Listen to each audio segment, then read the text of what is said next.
For the course presentation, our group decided to do it on the appropriate use of anonymity.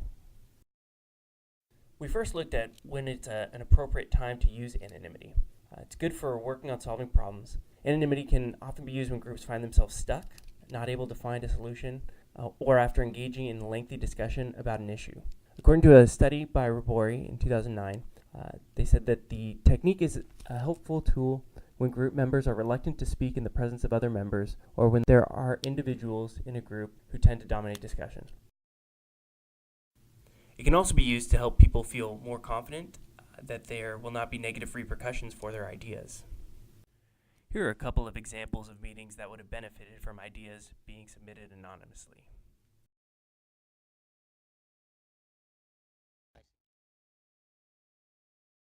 We're here today because we have $10,000 in budget funds to allocate. I propose that this goes to the Center for Collaboration Science. You always say to put the money toward the Center for Collaboration Science. I think we all know that the money needs to go toward the athletic department. Better sports facilities means better students and more recognition nationally.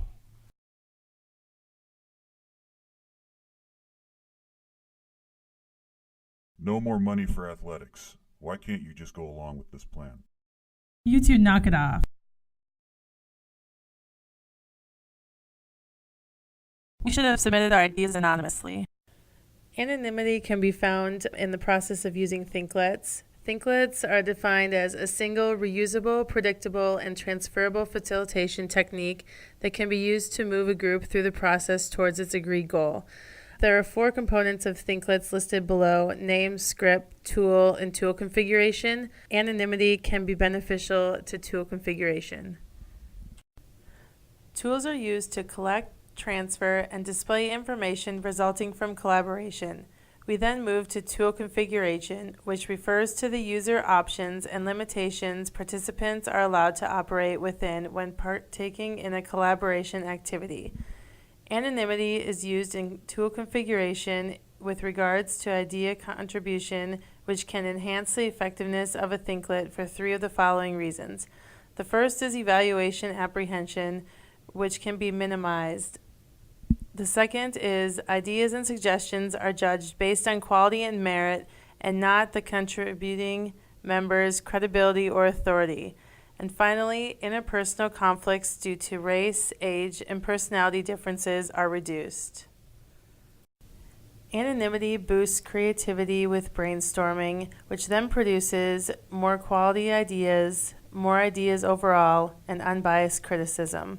Let's further look at the idea of anonymity with brainstorming and problem solving. Let's first look at the idea of brainstorming. With brainstorming, anonymity relieves the following.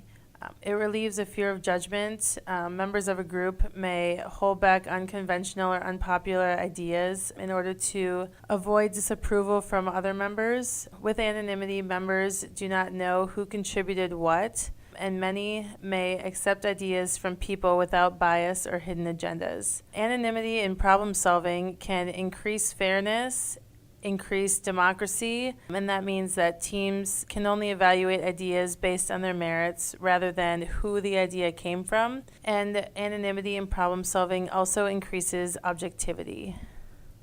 There are several studies that look at anonymity with brainstorming.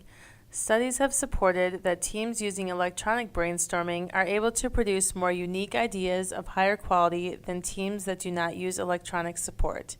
Using a GSS, for example, allows for anonymous communication within a team or group. If allowed to contribute anonymously, people do not have to worry about any political implications for disagreements. People can contribute ideas that do not conform to the mainstream, and people can criticize the idea without criticizing the individual.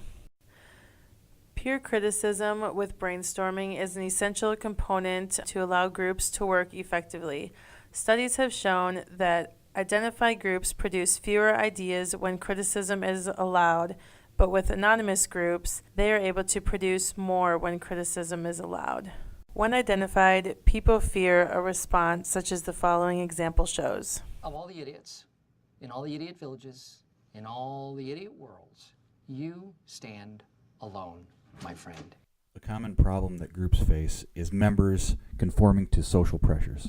This can occur due to a fear of conflict, the need for a sense of belonging to the group, or if one member of the group is much more assertive. The studies below showed that in a group setting, group members conform to common ideas. Anonymity helps to decrease these social pressures. Perhaps someone in our next clip could have benefited from less social pressures to not deliver the bad news. The sky will be blue, and you guys will be there too.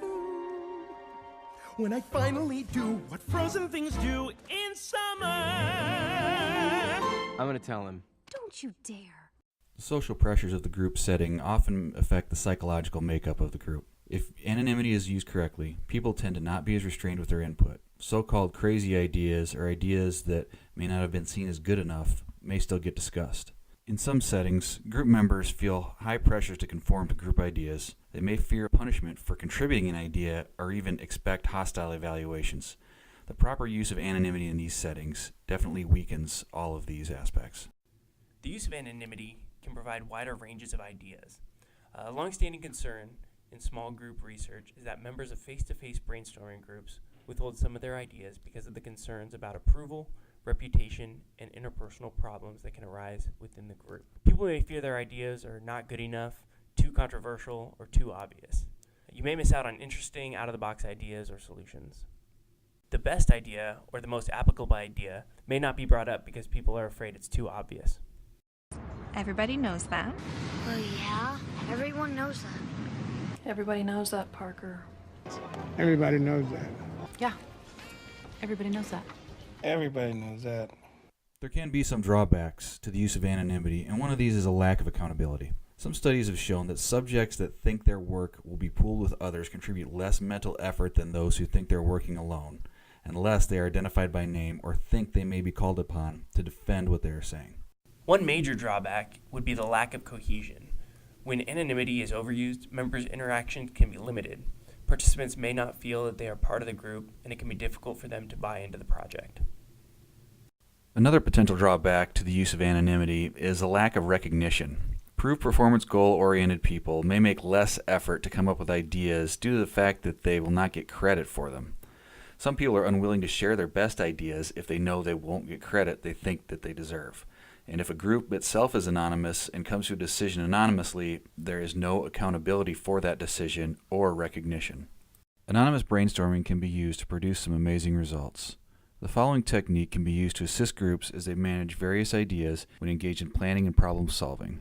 It can be useful when there's a need to generate a number of ideas, when there's a sensitive topic, if a group feels stuck on a topic, if group members are shy or reluctant to speak, or if the group has a dominant member. First, select a facilitator, preferably a neutral party. Participants should be seated no more than 5 to 8 people per table. The facilitator will introduce the ground rules, including all ideas count and arguments are not allowed. Identify the topic or question for which to generate ideas and discuss. Each person will be issued, at minimum, 3 slips of paper. A time limit will be set, usually around 5 minutes. After time expires, members fold papers with ideas and place in the center of the table. A volunteer will shuffle papers and distribute random sheets to members. Participants may write comments on others' ideas. Repeat steps 7 and 8 until all members have commented on each idea. Upon completion, the facilitator has the group read the material gathered. Comments then will be discussed by the entire group.